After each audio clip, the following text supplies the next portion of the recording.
Now, TRT has filmed a PKK terror camp in the Greek city of Lavrion that Greek authorities had promised to shut down. Greek officials say there are currently no PKK elements in the country, but footage reveals PKK flags still inside this base camp. Journalists found no police personnel around the camp that houses at least 350 people. Turkey and the EU consider the PKK a terrorist organization. The group has carried out dozens of attacks against Turkey over the past decades.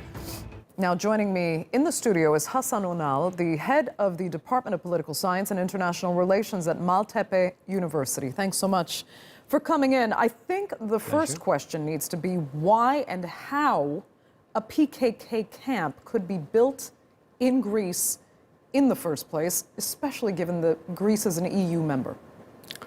Oh, well, Greece was an EU member when, for instance, the leader of the PKK, Abdullah Öcalan, was caught by the Turkish security forces in Kenya.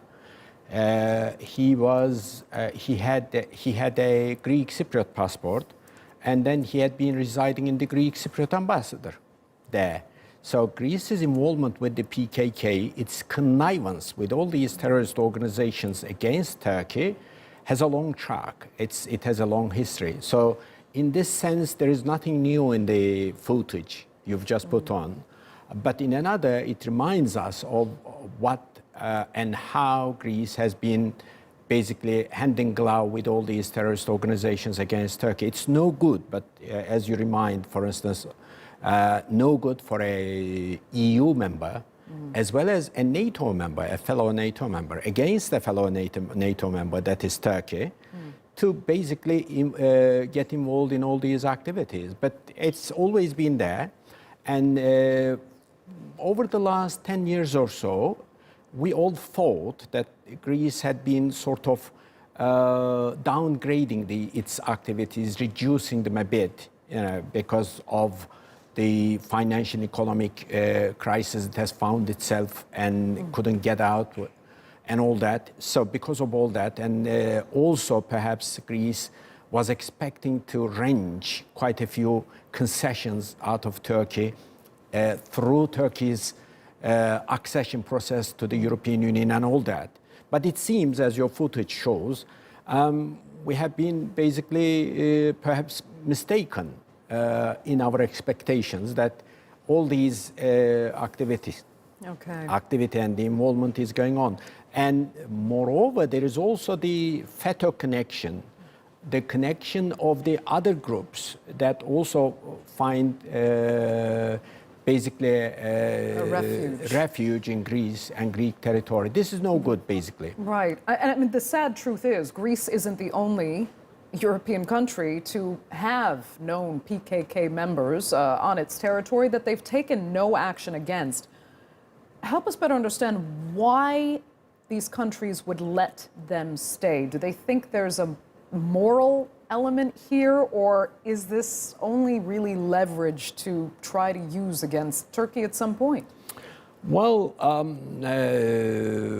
if you would always have the window dressing, the moral element is always there. Well, we are basically dealing with the Kurdish problem in Turkey, as they put it.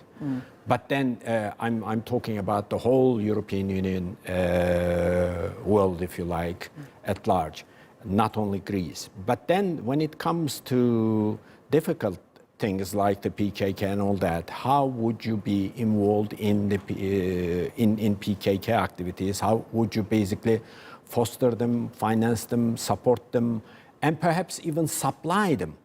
How would you do that? You are a NATO member, you are a European Union member. And the other thing is, well, there is a time, there's also, I mean, you can't do it forever.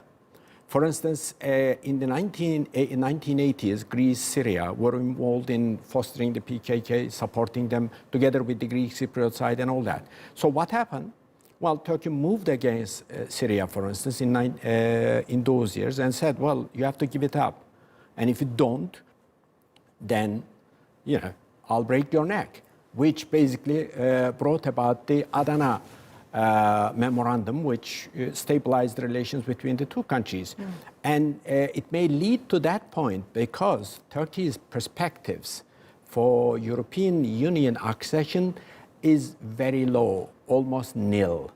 So the Greek side has to basically get its act together now and basically take this into consideration because it's important. There is no obstacles in front of Turkey acting in a similar way. Okay, Hasan Unal, we're going to have to leave it there, but thank you so much for coming in. It's a We pleasure. greatly appreciate it.